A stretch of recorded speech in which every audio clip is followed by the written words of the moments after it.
할렐루야. 옆에 상주합시다. 사랑합니다. 축복합니다. 따라합시다. 교만한 자는 하나님을 모른다. 하나님 모르는 자들이 교만합니다.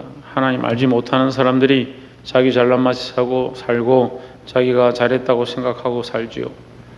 자기가 잘했다 생각하니까 잘못한 것을 뉘우치지 않습니다. 회개의 열매들이 일어나지 않습니다. 계속 똑같죠. 그래서 반대로 오히려 목사님이 똑같다. 목사님이 맨날 똑같이 하신다. 똑같이 야단치고 똑같이 뭐라 하고 똑같다. 자기들이 잘하지 않으면서 목사님 보고 똑같다. 꼭 믿음이 없어지면 원망과 불평을 해요. 참 신비롭고 놀랍습니다. 근데 오늘 하나님 우리에게 주시는 말씀은 사랑하는 자를 책망하십니다. 이렇게 말하는 거예요.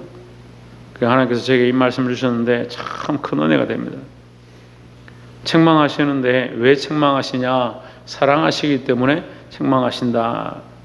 그럼 사랑하시지 않는다면 사랑하지 않는 자에게 책망할 이유가 없다. 사랑하지 않는 자에게는 진노밖에 없죠. 책망할 이유가 없는 겁니다.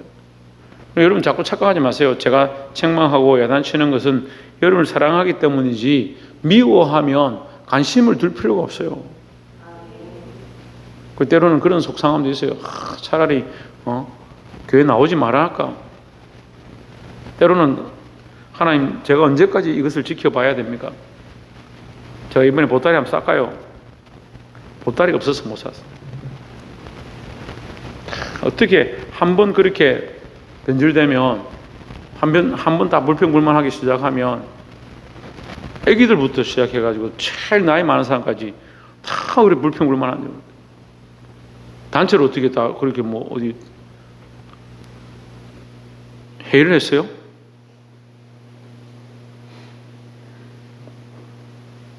하지만 하나님은 여러분 사랑하시는 줄 믿습니다. 저도 하나님의 명령을 따라 여러분을 사랑합니다. 사랑하는 마음으로 책망할 때 그 책망의 말들을 듣고 또 그 말씀을 하나님의 말씀으로 받아야 된다라는 겁니다. 죽은 사람들은 책망을 해도 소용이 없죠. 죽어 있는 시체에게 제가 아무리 책망을 해도 뭐 하겠습니까? 홍준은 누가 말씀을 듣는다고?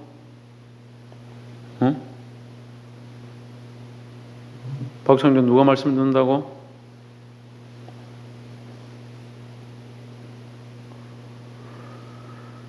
죽은 사람들은 아무리 말을 해도 소용이 없죠. 그럼 누가 말씀을 듣는 겁니까? 살아있는 사람이 말씀을 듣는 거예요. 그러니까 아무리 말씀을 가르쳐도요, 오늘 아침에도 하나님께서 책망하시는데 뭘 책망하냐면 자기를 사랑한대요. 우리가 믿음의 경주를 경주하는 것처럼 하는데 사실은 뭘 하고 있냐? 하만의 일을 하고 있냐? 하만의 일.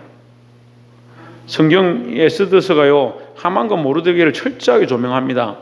이 하만은 누구를 가리키냐면 사단을 가리키고요, 모르드게는 누구를 가리키냐면 예수 그리스도를 표현하고 있는 거예요. 그런데 우리가 사실은 이 세상에 살면서 하만처럼 되려고 하는 거예요. 근데 하만이 되려고 했던 그 자리에 모르드게가 올라가는 겁니다.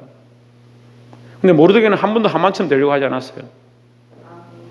근데 하만은 모르드게가 되었던 그 자리를 계속 되려고 힘썼습니다. 이해가 되세요?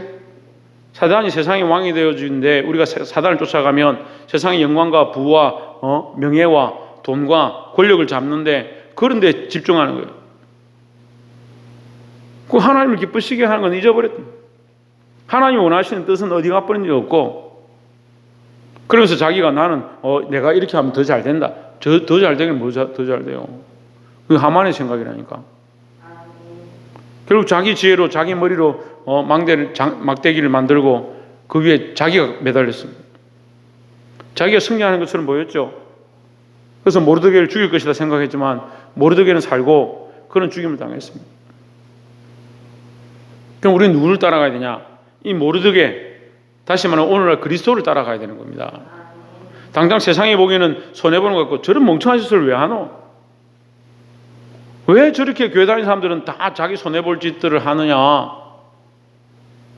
그렇게 생각하는 그 삶을 우리는 그리스도를 따라서 살아가는 거예요. 근데 자꾸 그걸 안 살려고 그래요. 사람들의 눈을 무서워합니다. 그러니까 엉뚱한 데 가서 무릎 꿇죠. 예수의 이름에 무릎 꿇으라니까 세상에 가서 무릎 꿇는 건 잘하면서 예수의 이름 앞에 무릎 안 꿇고.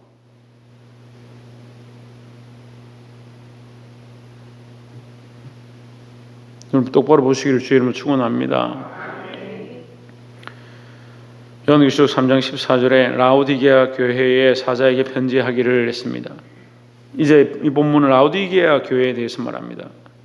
사실 라오디게아 교회가 오늘날 지금 마지막 시대의 교회다 이렇게 볼 수 있습니다. 이 마지막 시대의 교회가 어떻느냐? 아멘이시오 충성되고 참된 증인이시오 했습니다. 아멘이시오는 예수 그리스도를 가리킵니다. 왜 예수 그리스도가 아멘이냐?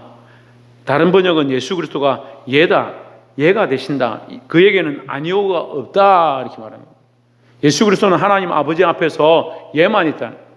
그럼 우리도 뭘 배워야 되냐? 우리도 예를 배워야 돼요. 예를. 그럼 여러분 자기 스스로 가슴에 손을 얹고 한번 가슴에 손을 얹어보세요. 예? 가슴에 손을 얹어보세요. 조혜준 손이 없냐? 가슴에 손을 얹어보세요. 내가 목사님의 말에 예를 많이 하나 아니오를 많이 하나. 자기 스스로 한번 생각해봐요. 내가 예를 많이 하는가? 예? 아멘은 여러분 많이 하죠. 말씀 들을 때 아멘 많이 하죠. 근데 삶에서는요, 얘기를 하면 자기 마음대로 그래 어떻게 삽니까 그렇게?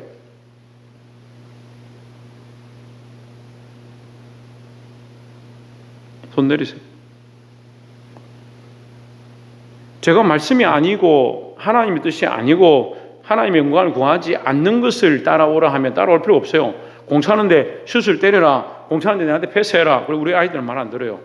그거 안 듣는다고 내가 너 왜 말 안 듣냐? 너 왜 말씀대로 순종 안 하냐? 그렇게 하지 않습니다. 왜 한번 불러서 야단치죠. 내한테 주면 되는데 주기만 하면 꼴인데 왜 공을 안 주냐? 그렇게 하긴 하는데 그건 말씀이 아니죠. 진리가 아니죠. 그런데 여러분 하나님의 뜻을 구하고 하나님의 영광을 구하는 일에 순종하십시오 하면 순종할 수 있어야 되죠. 근데 왜 안 합니까? 자기 입장이 있거든요. 자기 상황이 있거든요. 내 입장이고 내 상황인데 내가 난처한데 어떻게 하느냐? 조혜찬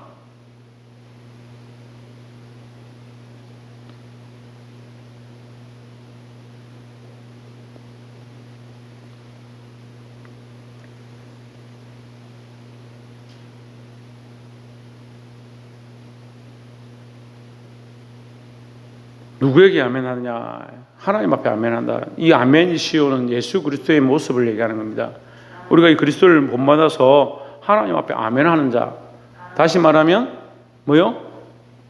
순종하는 자. 순종하는 자예요. 말로만? 말로만 아멘하면 되지. 말로만 아니라 이 아멘이란 말은 순종한다 이 말이에요. 순종한다. 충성되고 뭐에 충성되냐? 하나님의 뜻에 충성되다. 하나님의 집에 충성되다. 뭐가 충성되냐? 하나님의 뜻을 이루기 위하여. 하나님 뜻이 뭡니까? 하나님 뜻이 뭐예요? 박선희 하나님 뜻이 뭐야? 최원영 집사님 하나님 뜻이 뭐야? 신성경 집사님 하나님 뜻이 뭐야?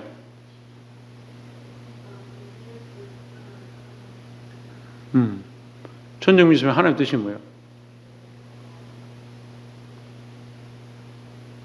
지훈아 하나님 뜻이 뭐야? 하나님 뜻은 많이 있죠. 우리가 분명히 아는 것은 뭡니까? 하나님 뜻이 뭐예요? 십자가를 지시는 게 하나님 뜻이요. 이미 지었잖아요. 예? 하나님 뜻이 뭐예요? 모든 민족이 구원에 이르는 게 하나님 뜻이에요. 아니 이걸 뭐 수십 번도 더 가르쳤는데 다른 말 할 게 없어요. 하나님의 뜻은 모든 민족을 구원하는 거예요. 모든 인류를 구원하는 거예요. 그 구원의 목적을 위해서 예수 그리스도를 보내신 거죠. 그리스도가 오셔서 왜 충성되냐? 하나님의 이 뜻, 이 인류를 구원하는데 죽어가는 생명들을 구원하는 데 쓰임받았다는 그것을 위해서 충성되게 자기 삶을 드리고 자기 몸을 바치고 십자가에 죽기까지 순종하셨다. 복종하셨다. 그래서 하나님 앞에 뭐요? 충성되다는 거죠. 그래서 나의 양식은 뭐다? 예수님의 양식은 뭐다? 하나님 뜻을 행하는 것이다. 내가 먹는 것은 밥을 먹는 게 중요한 게 아니고 내가 굶어도 하나님 뜻을 행하는 것, 하나님 뜻을 이루어가는 것, 그 뜻을 이루어서 온 인류를 살리게 하기 위하여 내가 십자가를 지고 그 길을 가는 것, 그것이 내 삶의 목적이다. 여러분의 목적은 뭐예요? 여러분의 목적은 뭐예요? 그리고 이게 지금 여러분 다 갈라져 있다니까요? 하나님 우리에게 가르쳐 주셨고 그리스도께서 오셔서 목을 보이셨으면 우리는 뭐 해야 되냐? 우리도 아멘이 되고 우리도 충성된 자가 되어야 되는데 어떻게 맞추는 줄 알아요? 제가 여러분 정확하게 말씀드릴게요. 여러분 어떻게 맞추는 줄 알아요? 나는 이렇게 하고 싶은데, 나는 돈 많이 벌고 싶은데, 나는 이런 사람하고 결혼하고 싶은데, 나는 이런 직장을 얻고 싶은데, 나는 이런 대학 가고 싶은데, 여기에 하나님이 내가 하나님 믿으니까 내게 응답해 주시고 나를 아멘하게 하시고, 이게 무슨 앞뒤가 안 맞는 얘기예요. 하나님 뜻이 온 인류를 구원하는 데 목적이 있다. 예수 그리스도를 보내셔서 죽도록 충성하게 하셨다. 하나님 뜻을 이루기 위하여 그리스도께서 충성하셨다. 너희는 나를 따라오너라. 십자가를 지고 나를 따라오너라. 우리는 뭐 해야 됩니까? 우리도 뭘 해야 됩니까? 뭐예요? 무슨 십자가요? 우리가 뭘 해야 되냐고요? 그래요. 우리도 생명을 살리는 일, 이 구원의 일을 위하여 내 삶을 어떻게 내어드릴까, 내 목숨을 어떻게 내어드릴까, 그걸 고민해야 되잖아요. 그럼 내가 직장에 다니면 이 직장을 통해서 내가 하나님인 걸 어떻게 드러내고, 내가 이 직장을 통해서 이 생명들을 어떻게 살릴까, 그걸 고민해야 돼요. 근데 뭘 고민하고 있습니까? 하나님 거꾸로 가잖아요. 거꾸로. 내가 필요할 때는 하나님 앞에 엎드려 기도하고요. 이 목적이 완전히 엉뚱한 데 가 있으니까 아멘 해도 삶과는 아무 관계가 없어.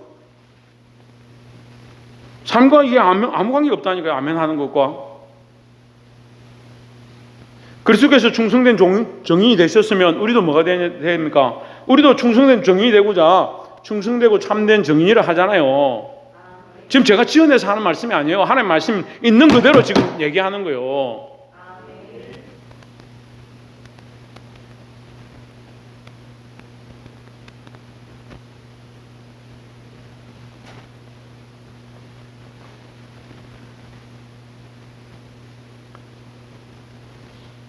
우리가 그리스도의 십자가를 지고 따라간다. 그리스도께서 가신 그 길을 우리도 십자가를 지고 그리스도를 따라간다 할 때 그 십자가가 뭐냐?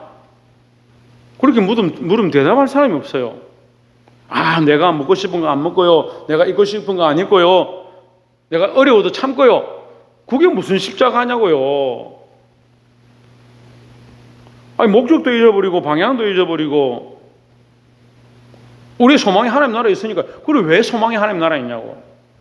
하나님께서 우리를 이 인류를 위한 거룩한 계획을 세우시고 인류를 구원하시기 위하여 예수 그리스도를 보내셨습니다. 틀렸습니까? 예수 그리스도를 보내셨잖아요. 그러면 하나님께서 예수 그리스도를 보내시기 전까지 선지자들과 많은 사사들과 많은 믿음의 선진들이 있었잖아요. 그 사람들은 뭐 했습니까? 그 사람들은 십자가 안 지고 갔는데 십자가도 모르는데 그 사람들은 뭘 했냐고요. 그들도 똑같이 오실 메시아를 위하여 하나님의 뜻, 그 구원을 이루는 것을 위하여 이스라엘 백성을 구원하고 이방인에게도 하나님의 그 말씀이 전파되기 위하여 하나님을 알게 하기 위하여 싸웠습니다. 그래서 그들이 죽임도 당하고 불태움도 당하기도 하고 고난을 당했습니다. 오실 메시아가 오실 것이다. 그걸 선포하면서 그 인생을 마쳤습니다. 무작정 십자가를 진다고 그게 지는 거요. 무조건 고난을 당한다고 고난을 당하는 거고 굶으면 다 굶으니까 내가 주를 위해서 한 거다. 어떻게 그렇게 말하냐고. 이 목적을 방향을 알아야죠. 하나님이 온 인류를 구원하셨다. 그래서 나는 이 구원에 이미 참여한 자다. 이미 이 구원의 반열에 들어온 자다. 그러니까 뭐합니까? 나도 예수님처럼 이 구원을 위하여, 다른 영혼의 구원을 위하여, 다른 생명의 구원을 위하여 내 삶을 내어드리고 나도 이 고난의 대회에 참여하겠다라는 거죠. 그게 아멘이죠. 그게 충성이고요. 자기에게 충성되면서 뭐 그게 충성이다네. 자기의 목적을 위하여 십자가를 졌다. 자기의 목적을 위하여 직분을 맡았다. 자기 목적을 위하여 교회에서 많은 일들을 한다. 그러니까 좀 드리고 나면 아깝다. 내가 돈도 없는데 괜히 드렸대. 그런 사람 끝나고 나서 오세요. 제가 돌려드릴게. 정말 교회를 위해 자기 것들을 헌신하면서 드린 사람들은 그런 얘기 전혀 안 해요.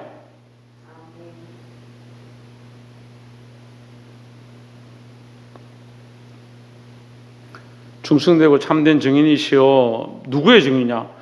하나님의 증인이다 하는 거예요. 하나님 증인이다. 하나님의 창조의 근본이시니가 이르시되 했습니다. 창조의 근본이라는 말은 두 가지로 볼 수 있습니다. 하나님과 창조의 일에 처음부터 함께 하셨다 이렇게 볼 수 있습니다. 그러니까 창조의 동력자죠. 또 창조의 근본이요 이렇게 말할 때는 그 예수 그리스도가 인간의 형상을 만드는데, 사람의 형상을 만드는데 근본이 되셨다 이렇게 볼 수 있습니다. 하나님이 창조의 근본이시다, 여러 가지 의미로 볼 수 있습니다. 근데 우리는 다 알 수는 없죠. 이 정도 알겠구나, 그 정도 알면 됩니다. 하나님의 그 온 세상을 창조하신 창조에 동참하신 분이 예수 그리스도고, 그 그리스도로 말미암아 구원의 역사가 시작되었다. 15절에 내가 내 행위를 아노니 했습니다. 여기서 내 행위가 누구의 행위입니까? 라오디게아 교회입니다. 조희찬, 너 집에 가서 자.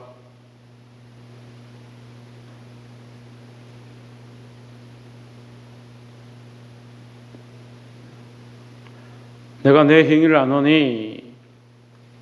라오디게아 교회의 행위를 안다. 너희 교회에, 라오디게아 교회에 이름을 붙이면 우리가 더 헷갈리니까 우리 교회로 봅시다. 우리 교회의 행위를 안다. 너희 행위 어떠냐? 차지도 않고 뜨겁지도 않다.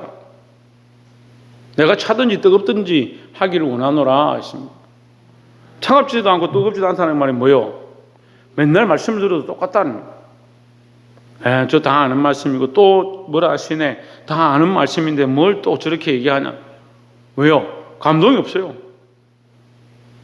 똑같다는 거죠. 여러분이 은혜 가운데 있고요, 말씀 앞에 바로 서 있으면요, 똑같은 말을 해도 들을 때마다 은혜가 되는 거예요. 그럼 찬양은 왜 들을 때마다 은혜가 됩니까? 부를 때마다 새롭습니까? 오늘 저는 이 찬양인도한테 마지막 곡을 부르면서 이런 찬양이 있었나? 내가 들어보지 못한 새로운 찬양이에요. 근데 그 찬양이 20년도 더 됐어요. 근데 그 찬양 속에 하나님 오늘 말씀하시는 거예요. 내가 너희를 사랑한다. 너희가 속썩이고 말 안 듣고 너희 성도들 중에도 계속 말씀을 듣지 아니하고 반항하고, 반항한다 하니까 여러분 착각하시는데 여러분이 말씀 안 듣는 게 아니에요. 안 듣는 게 아니라고. 제가 있는 그대로 말하면요, 말씀을 듣긴 듣는데 몇 프로? 한 10% 정도 들어요. 그럼 90%는 어떻게 생각하는 줄 아십니까? 원래 안 되는 거야. 그렇게 할 수가 없어. 내 상황이 이런데 어떻게 그렇게 해? 목사님 내 입장을 알면서 왜 자꾸 나에게 이렇게 말하나? 청년들 어떻게 생각해요? 나 끝나면 또 게임하러 가야 되는데 내 찔리게 또 왜 자꾸 그 얘기를 하시나? 그렇게 하는 거예요. 그러니까요, 10%는 왔다 갔다 그래도 마음이 좀 흔들리는데요, 90%는 어때요? 항상 그대로 있어요. 그 여전한 사람들이에요. 여전한 사람들. 날마다 말씀을 듣고 날마다 충격을 받고 날마다 도전을 받지만 돌아서면 똑같아요. 돌아서서 뭐 하고 있어요? 자기를 위한 집을 지어가고 있어요. 그러면서 자기는 잘하고 있다 착각하고 있는 거예요. 이게 뭐예요? 차지도 않고 뜨겁지도 않다.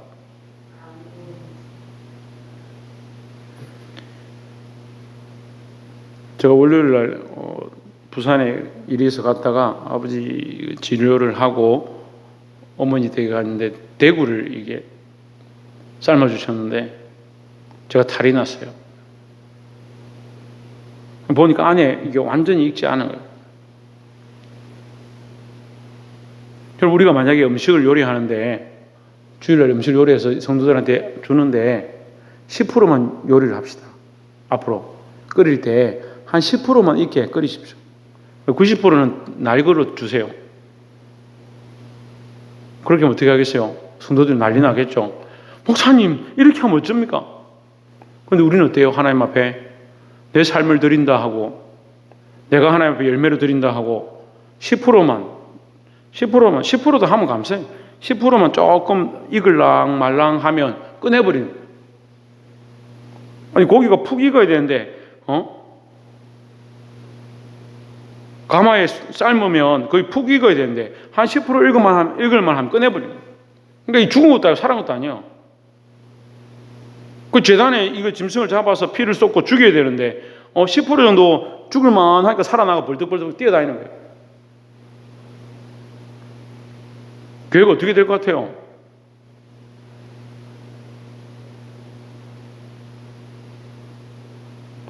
제단에 제사를 드리려고 피를 잡았는데, 이 양을 잡아서 피를 쏟고 있는데 한 10% 정도 죽어가지고 90%는 살아가 벌떡벌떡 뛰어다니면 이 교회가 어떻게 되겠어요? 온통 피바다가 엉망진창이 되겠죠. 그런 사람이 많다니까요. 말씀 앞에 죽으려면 완전히 죽으라는 거예요. 완전히 죽으라는 거예요. 순종하려면 완전히 순종하라는 거예요. 10%만 죽어가지고 그게 뭐 하는 거예요? 차지도 않고 뜨겁지도 않다는 거예요.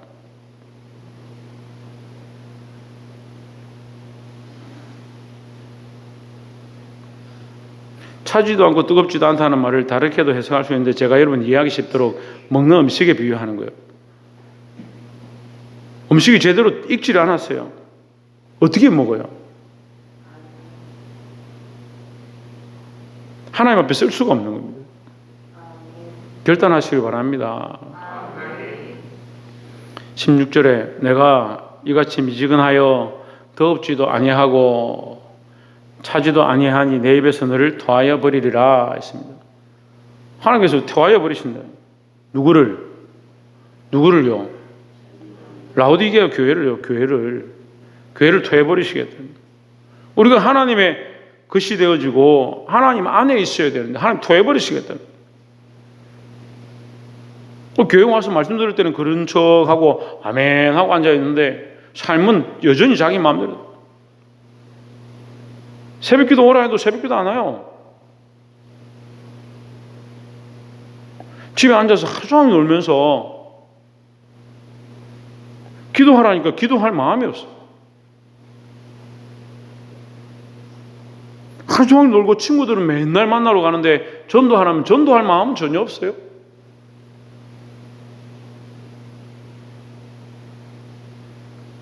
TV 방송이고 영상이고 음악이고 오만 때만 다 들으면서 찬양할 생각은 전혀 없어요. 그러니까 뭘 하고 있어요? 듣는 것도 마음대로, 보는 것도 마음대로, 사는 것도 마음대로, 먹는 것도 마음대로. 주를 위해서 뭘 하냐고요. 그러면서 나는 십자가를 지고 가고 있습니다. 그럼 그 십자가가 뭐예요? 목사님한테 야단 맞는 게 십자가예요. 야단 맞고 힘든데 내가 참아내고 큰 사람 교회 그래도 내가 붙어 있는 게 그게 십자가입니까?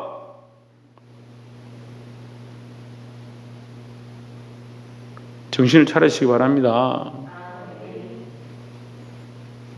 미지근한 신앙을 좀 버리고, 미지근한 신앙이란 이 단어는요, 다른 말로 하면 세상과 타협한 신앙입니다. 세상과 타협한 신앙, 세상하고 대충 짜가고 사는 거예요. 다니기는 교회를 다닌다고 믿기는 예수 믿는다 하는데 세상과 반쯤 타협해요. 한 발은 세상에, 한 발은 교회에.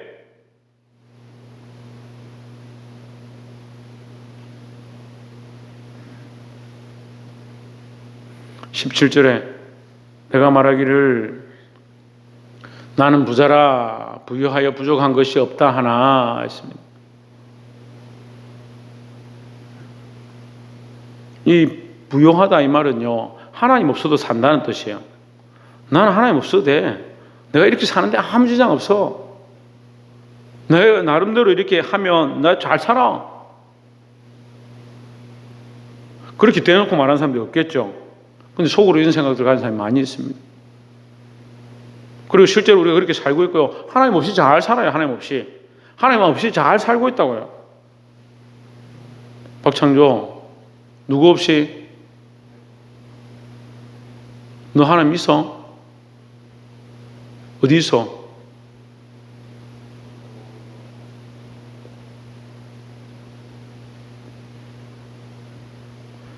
우리와 함께 하신 하나님 알기를 소망합니다. 그러니까 하나님 모르니까, 하나님 보지 못하니까, 이제 하나님 보지 못하는 사람이 제일 불쌍한 사람들이에요. 교만한 사람들이 하나님 못 봐요. 하나님 보지 못하니까 어떻게 합니까? 나는 하나님 없어도 잘 하고 있다. 신용카드 하나 있으면 된다. 은행만 있으면 된다. 내 친구만 있으면 된다. 컴퓨터만 있으면 된다.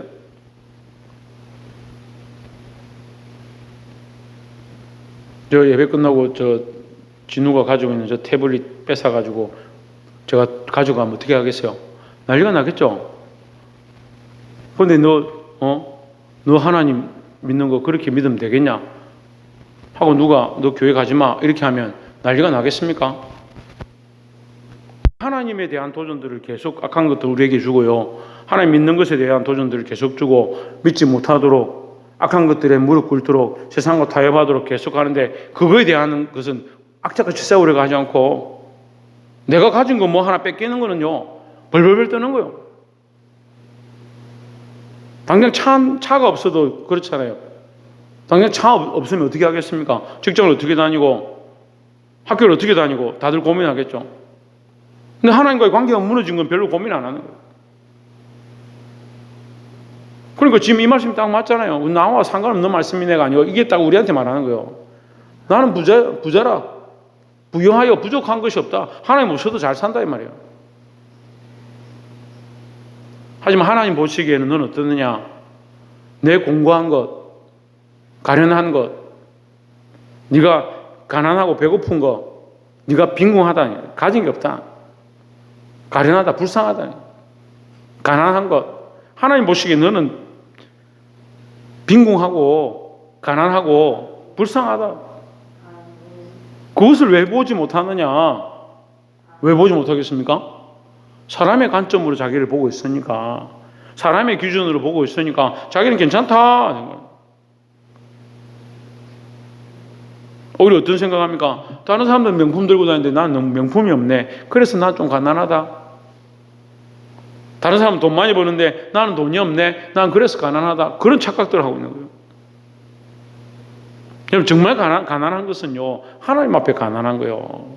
하나님을 잘 알지 못하는 거예요. 눈먼 것과 벌거벗은 것을 알지 못하는도다 하십니다.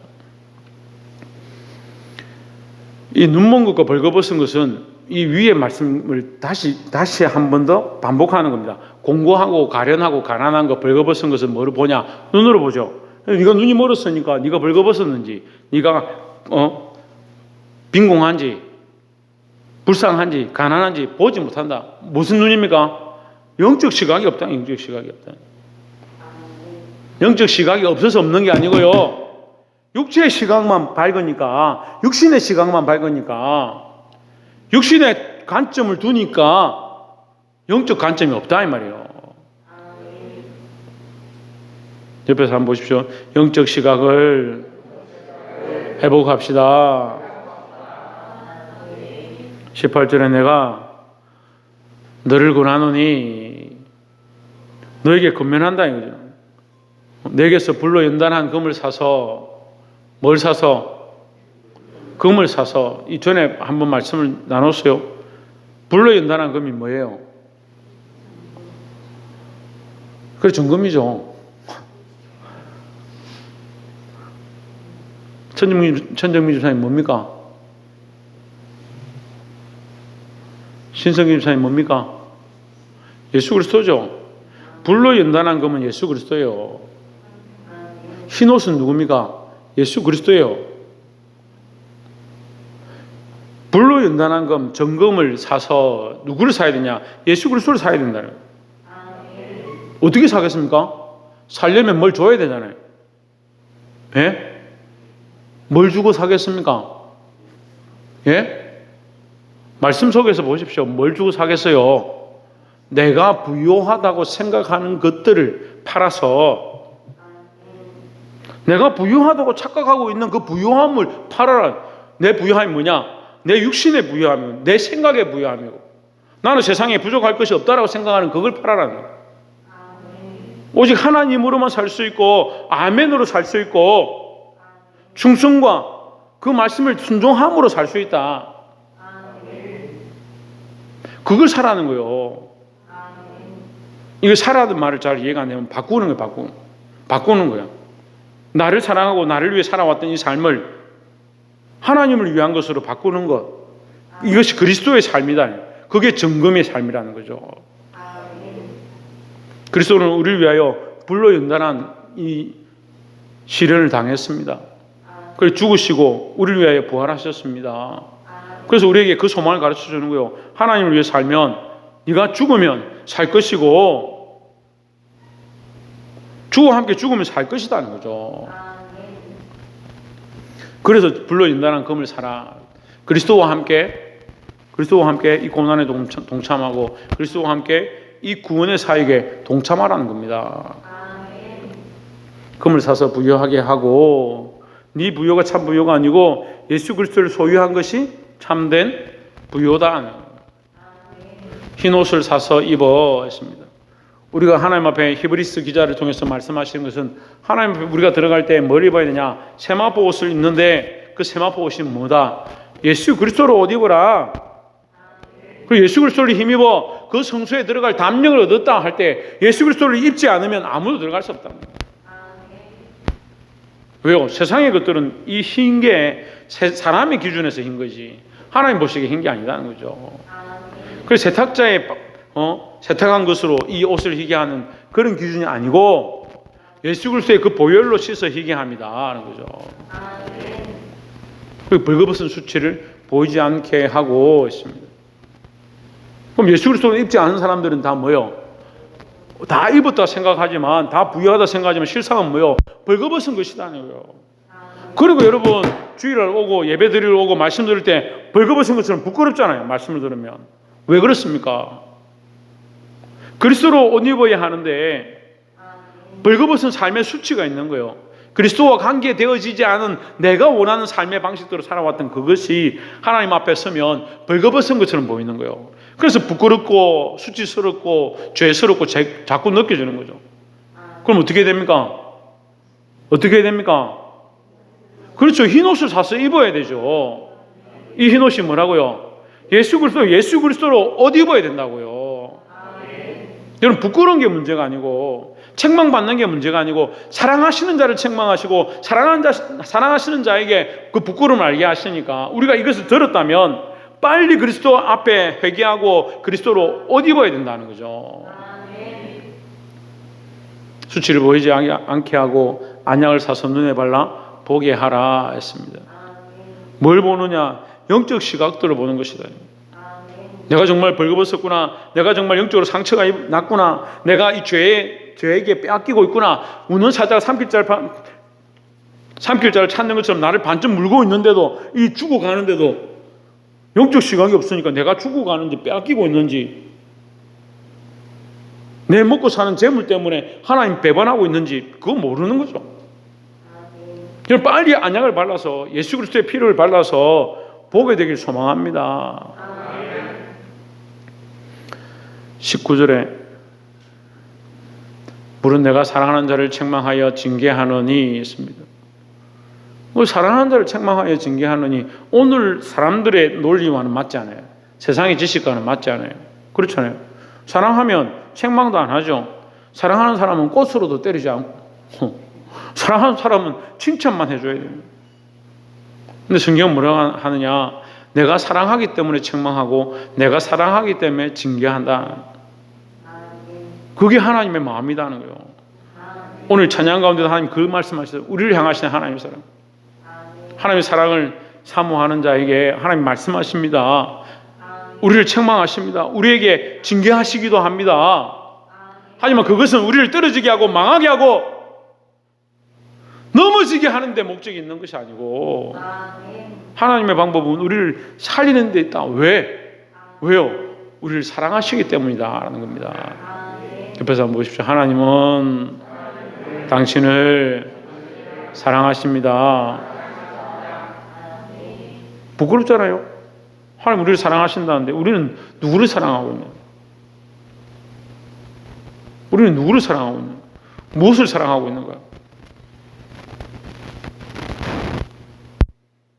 내가 사랑하는 자를 책망하여 징계하느니 그러므로 내가 열심을 내라, 회개하라 했습니다. 책망하고 징계하고 망하게 하는 것이 아니고 우리가 다시 열심을 내고 다시 열심을 내고 다시 열심을 내고 회개하시기를 주의 이름으로 축원합니다. 하나님 앞에요, 열심을 가진 사람들이, 충성하는 사람들이요, 정말 주를 위해 헌신하는 사람들은 회개할 게 그렇게 많아요. 교회 보십시오. 교회도 교회를 사랑하고 영혼들을 사랑하고 하나님 말씀대로 하고자 하는 사람들이 눈물을 많이 흘리고 회개를 많이 하지, 대충 사이드에 있고 대충 얼버무리고 이렇게 넘어가는 사람들이 회개를 하나? 영혼들을 향한 열심, 교회를 향한 열심, 하나님의 뜻을 향한 열심, 그 열심을 가진 사람들은 회개하기 바빠요. 자기 죄를 위해서 회개하고 자기와 함께 있는 사람들의 죄를 위해서 기도하고 그 다른 영혼들을, 그 사람들의 생명을 살리기 위해서 그 영혼들을 위해서 대신 회개하고, 회개하기 바빠요. 회개하기 바빠.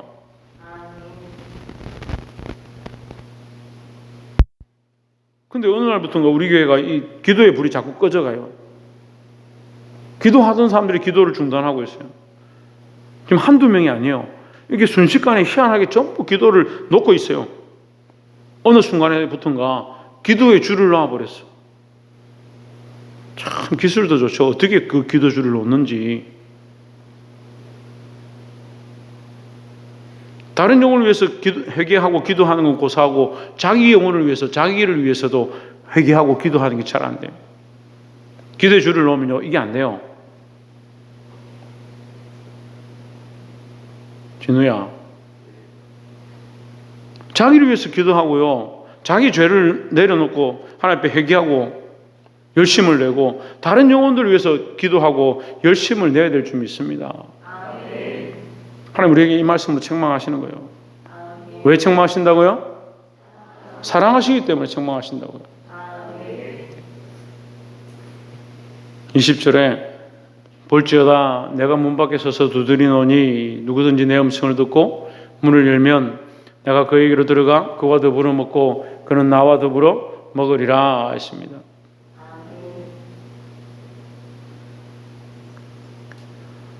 누가 문 밖에서 두드린다고요? 그렇죠. 예수 그리스도죠. 요한계시록은요, 예수 그리스도의 관점으로 봐야 돼요. 특별히 예수 그리스도의 관점으로 보는 겁니다.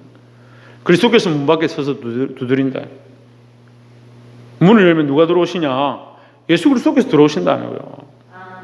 무슨 문입니까? 예? 대문이요? 철문이요? 목문이요? 마음의 문, 심령의 문을 열어요. 심령의 문을. 심령의 문을 왜 잘 못 열까요? 왜 잘 못 열까요? 내 문이니까요. 내 문. 내 문이니까. 내 거라 생각하니까 잘 안 여는 거예요. 요즘 사람들은요, 누가 들어오는 거 싫어하는 거예요. 심지어는 신방 가는 것도 싫어하더라고. 목사님이 신방 가겠습니다. 아이고, 목사님 우리 집에 안 와도 됩니다.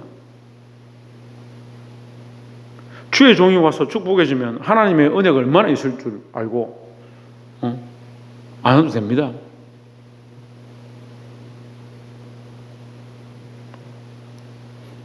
누가 와서 간섭하는 거 싫어하네요. 그럼 예수님이 오셔서 주인이 되겠다 하니까 이게 안 되는 거예요. 참, 이 날마다 이 말씀을 가르치는 게 힘들어요.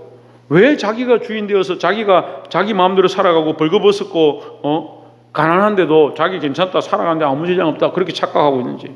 그 육신을 위한 집이 잘 되어 있는 거지. 누구든지 예수의 음성을 들으면 문을 열어야 된다는 거예요. 문을 열면 내가 그에게로 들어가 그와 더불어 먹고 그는 나와 더불어 먹으리라 했습니다. 나와 더불어 먹으리라, 이 말을 다르게 하면요, 나로 말미암아 먹으리라 이 말이에요. 그럼 공급이 어디서부터 온다? 예수 그리스도로 말미암아 이 공급이 온다라는 거죠. 우리가 육신으로 먹고 사는 게 아니라 예수 그리스도로 말미암아 먹고 살고 예수 그리스도로 말미암아 살아나게 돼 있다라는 거죠. 여러분, 집안에 고기가 가득하고 육선이 가득하고 부유하고 재물이 쌓을 곳이 없다 하더라도 예수 그리스도 잃어버리고 하나님과의 관계 잊어버리면 그건 무슨 소용이 있습니까?